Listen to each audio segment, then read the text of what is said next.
পুনৰ চতিয়াত যুৱ সংবাদকৰ্মী মানৱ বৰাই উদ্ধাৰ কৰিলে এটা অজগৰ।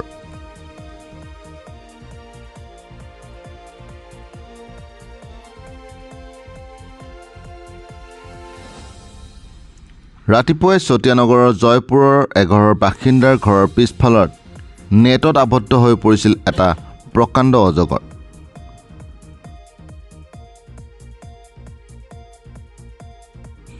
নেটত আবদ্ধ হোৱা অজগৰটোক নেটৰ পৰা মুকলি হোৱাৰ চেষ্টা চলোৱাত ইতিমধ্যে স্থানীয় বাসিন্দাই অজগৰটো নেটৰ পৰা উলিয়াবলৈ যুৱ সাংবাদিক মানৱ বৰাক খবৰ দিয়ে। ঘটনাস্থলীত যুৱ সংবাদকৰ্মী মানৱ বৰা উপস্থিত হৈ অজগৰটোক নেটৰ পৰা মুকলি কৰিবলৈ সক্ষম হয়।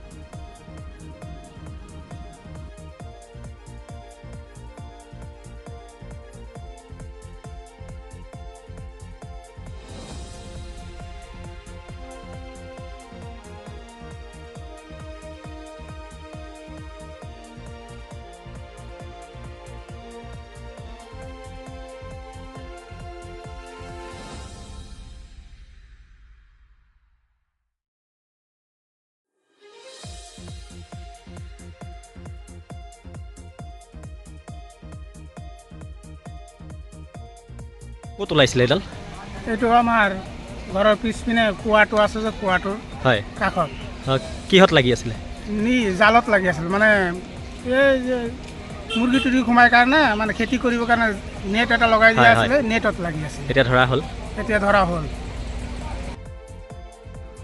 প্ৰায় 15 কেজি ওজনৰ আঘাতপ্ৰাপ্ত অজগৰটোক হালধি সানি ইতিমধ্যে কাজিৰঙা ষষ্ঠ সংযোজনত মুকলি কৰি দিয়া হয়। অজগৰ আছিলে আৰু ৰাতিপুৱাই উদয়পুৰ জয়পুৰত ওলাইছিলে আৰু মোক খবৰ দিয়া হ'ল। খবৰৰ ভিত্তিত আহি তাক ৰেস্কিউ কৰিলোঁ। এখন নেটত ফচি আছিলে আৰু অলপ জখমো হৈছে। এতিয়া তাক হালধি সানি দিয়া হৈছে আৰু এতিয়া লৈ যাম কাজিৰঙা ষষ্ঠ সংযোজনত এৰি দিম। মোটামুটি 15 কেজিমান হৈ যাব।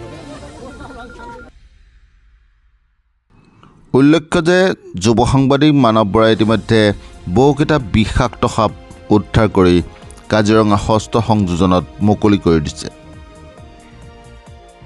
যুৱ সাংবাদিকগৰাকীৰ এনে কাৰ্যক শলাগ লৈছে চতিয়াবাসী ৰাইজে।